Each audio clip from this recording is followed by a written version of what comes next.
Welcome back. In this lecture, we are talking about JavaScript data types. In JavaScript, data types tells the language what kind of value we are working with. Imagine them like containers holding different materials: a bottle of water, a box for books, a jar for coins. Similarly, JavaScript has different types to store text, number, and more. Let's look at some common types. String store text like hello. Number holds value like 42 or 3.14. Boolean just store true or false.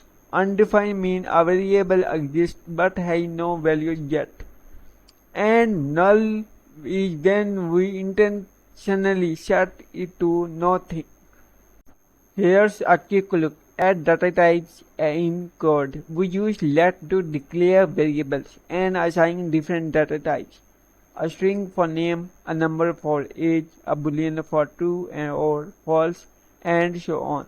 This helps JavaScript know how to treat each value. Data types are super important because they tell JavaScript how to handle different values. They also help prevent bugs and make your code easier to understand, especially when your project grows bigger.